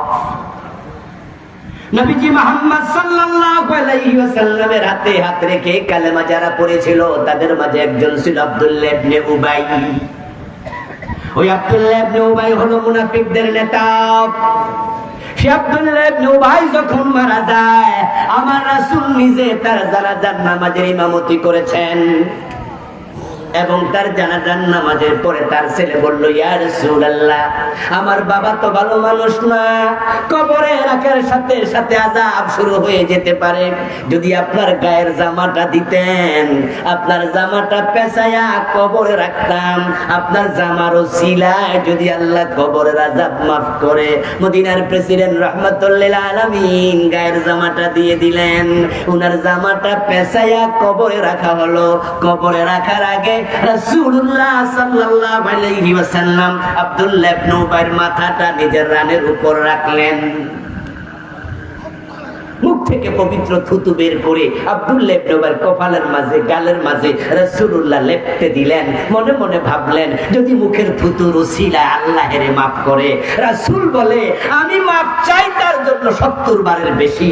হাদিসে পাওয়া যায়, রাসূল যখন জানাজার নামাজ পড়তে রওনা দিলেন, আব্দুল্লাহ ইবনে উবাই হযরত ওমর রাসূলকে টেনে ধরেছে পিছন দিয়া জামা। ও রাসূল, তার মতো জালেমের জানাজার নামাজের ইমামতি আপনি করবেন না।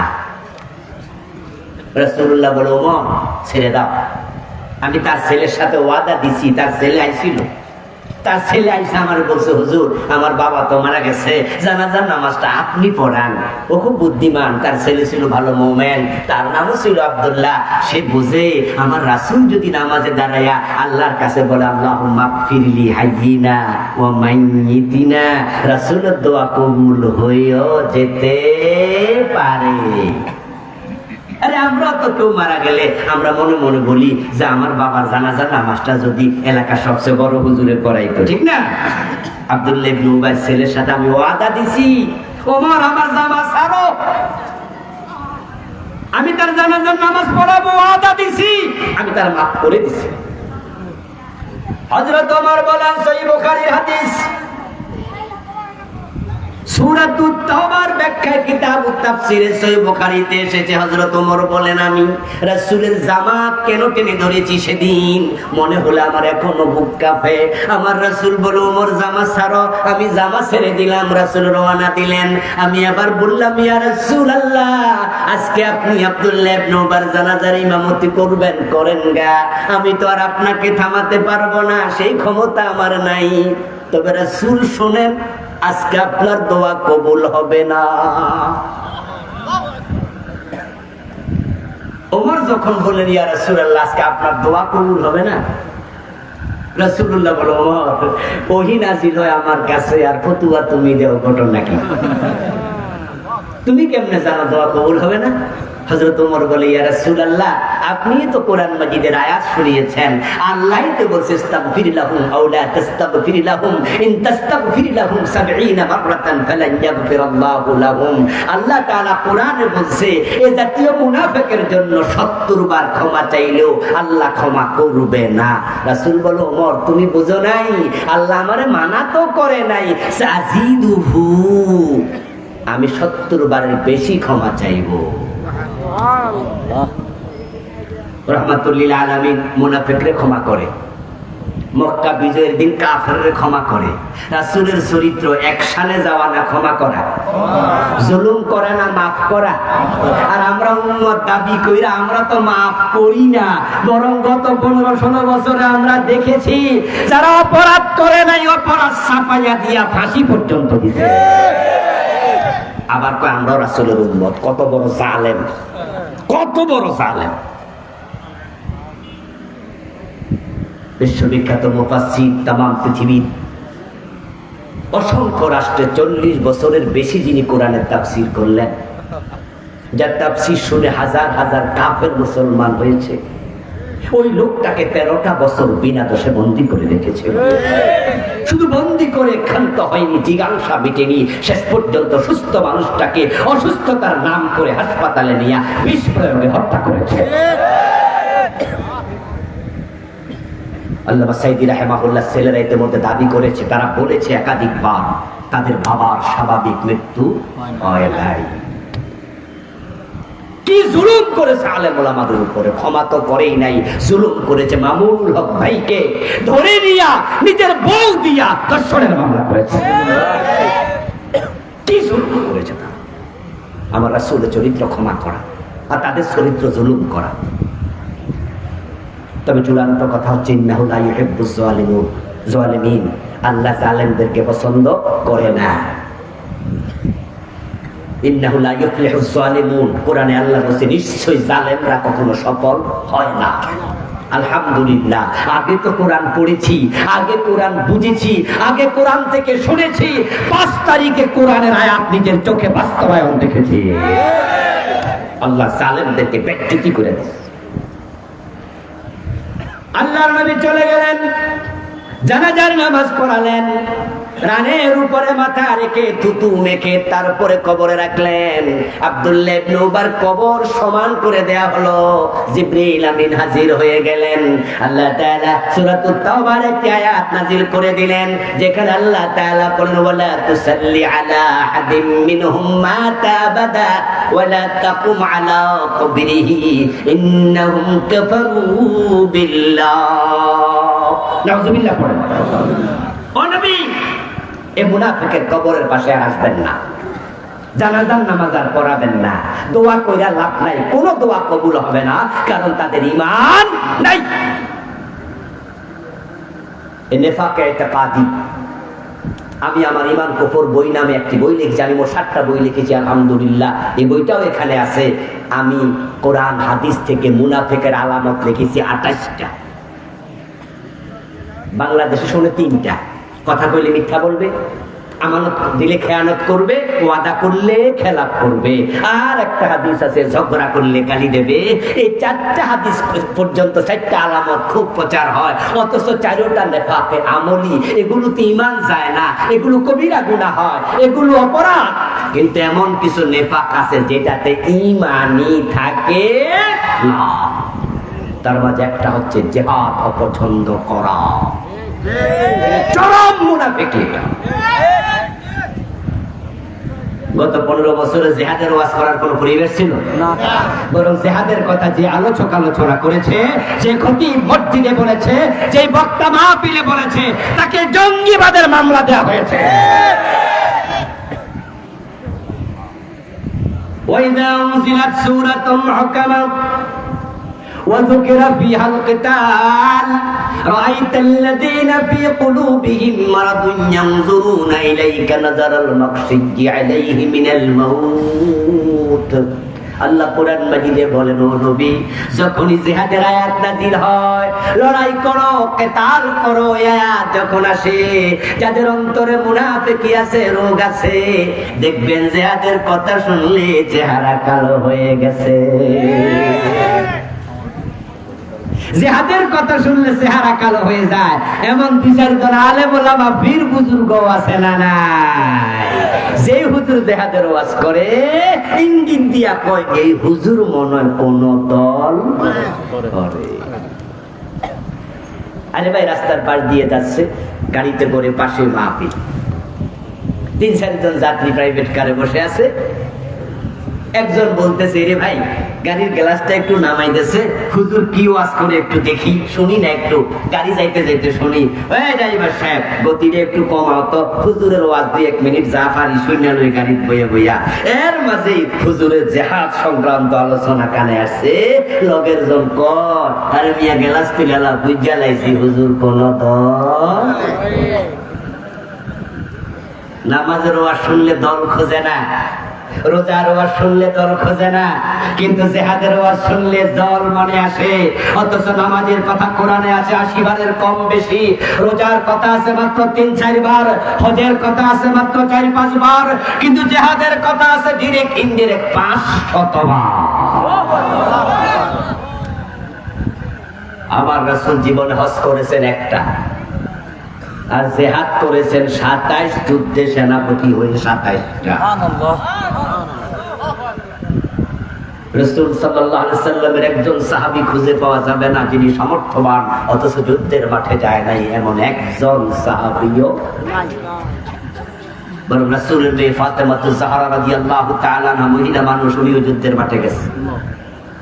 রাসূলের ফুফি সাফিয়া বিনতে আব্দুল মুত্তালিব রাদিয়াল্লাহু তাআলা আনহা খায়বারের যুদ্ধে গিয়েছে এবং যুদ্ধে তিনি এক ইহুদিকে নিজ হাতে হত্যা করেছে। মহিলা সাহাবীরা জিহাদে যায়।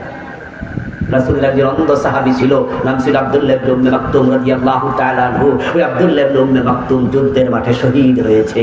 অন্ধ সাহাবী যুদ্ধের মাঠে শাহাদাত বরণ করে। হযরত ওমর যখন খলিফা, গজওয়ে কাদেসিয়াতে যখন যুদ্ধ মুজাহিদ পাঠাচ্ছেন যুদ্ধে, আব্দুল্লাহ ইবনে হযরতে আব্দুল্লাহ ইবনে উম্মে মাকতুম রাদিয়াল্লাহু তাআলা আনহু হযরত ওমরের কাছে গিয়ে বলে, আমিরুল মুমিনিন, দরখাস্ত নিয়ে এসেছি, আজকে ফেরানো যাবে না। হযরত ওমর বলে, আব্দুল্লাহ কি দরখাস্ত? বলে, রাসূল আমাকে যুদ্ধে নেয়নি, আমার চোখ নাই, আমাকে মদিনার মসজিদের ইমামতির দায়িত্ব দিয়ে রাসূল চলে যেতেন যুদ্ধে। কত সতীর্থ শহীদ হয়ে জান্নাতে চলে গেছে, আমি তো জান্নাত পাইনি। কত সতীর্থ আমল ভর্তি করে সওয়াব নিয়ে মদিনায় ফিরে এসেছে যুদ্ধের মাঠ থেকে, আমি তো সেটাও পারিনি। আমি আর বাড়িতে থাকবো না, গজওয়ে কাদেসিয়াত আমাকে পাঠাতেই হবে। অন্ধ সাহাবী যুদ্ধে যাওয়ার জন্য পাগল পাড়া। যুদ্ধের মাঠে গেলে গরম গরম জিলাপি পাওয়া যায়, ঠিক না? হালুয়া রুটি পাওয়া যায়। ওই বুঝেরা যুদ্ধের মাঠে গেলে কি হয়? চোখ চলে যায়, হাত চলে যায়, জীবন চলে যায়। হযরত ওমর জিজ্ঞাসা করে, আব্দুল্লাহ, তুমি যে যুদ্ধে যাওয়ার জন্য আমার কাছে দরখাস্ত নিয়ে এসেছো, আমার প্রশ্নের জবাব দাও। তুমি তো অন্ধ মানুষ, যুদ্ধে গিয়ে কি করবা সেটা বলো। আব্দুল্লাহ ইবনে উম্মে মাকতুম রাদিয়াল্লাহু তাআলা আনহু বলে, আমিরুল মুমিনিন, আমি জানি এই প্রশ্ন আপনি আমাকে করবেন, জবাব তৈরি করে এসেছি। আমি অন্ধ মানুষ, যুদ্ধের মাঠে গিয়ে তলোয়ার হাতে নিয়ে যুদ্ধ করতে পারবো না, এটা আমি জানি। কিন্তু যদি কালেমার পতাকা আমার হাতে দেন, আমি ওয়াদা দিলাম দুই হাত উঁচু করে তুলে রাখবো, মৃত্যু পর্যন্ত মাটিতে পড়তে দেব না। ওইটা আমি পারবো। যুদ্ধের মাঠে কমপক্ষে এই কাজের জন্য আমারে নেন, আমি যুদ্ধে যেতে চাই, এটা তো পারবো আমি, এই কাজটা আমার দেন। জিহাদের আগ্রহ দেখে ফারুক আজম ওমর রাদিয়াল্লাহু তাআলা আনহু তিনি সেনাপতিকে ডেকে বললেন, ও সেনাপতি, কালেমার পতাকা এবার তোমার হাতে না, বরং আমি আব্দুল্লাহর হাতে দিলাম। সুবহানাল্লাহ। গজওয়ে কাদেসিয়াতে তিনি চলে গেলেন। যুদ্ধ যখন প্রচন্ড আকার ধারণ করলো, মুসলিম মুজাহিদরা এদিক সেদিক ছড়িয়ে ছিটিয়ে পড়লেন। যুদ্ধ করতে করতে উনি একা হয়ে গেলেন। ওনার হাতে কালেমার পতাকা, যার হাতে কালেমার পতাকা উঠতেছে সে যে মুমিন, এটা বুঝতে কি কঠিন কিছু? কাফেররা বুঝেছে, তীর মেরেছে, ধনুক মেরেছে, বর্শা মেরেছে, হত্যা করেছে, ধনুক থেকে তীর মেরে হত্যা। যুদ্ধের পরে দেখা গেল ওনার লাশটা মাটিতে পড়ে আছে, তবে তখনও দুই হাত কালেমার পতাকা ধরা। ওই যে ওয়াদা দিয়েছেন, কালেমার পতাকা মৃত্যু পর্যন্ত মাটিতে পড়তে দেব না, ধরে রাখবো। আমার রাসূল যদি আজকে বেঁচে থাকতেন, তাহলে আমরা জিহাদের মাঠে যাওয়া লাগতো। মুসলমানরা যখন থেকে জিহাদ ছেড়ে দিয়েছে, তখন থেকে বিশ্বব্যাপী মাইর খাওয়া শুরু হয়েছে। আমরা যদি জিহাদ করতে জানতাম, ফিলিস্তিনের মুসলমান মাইর খাওয়া লাগতো না।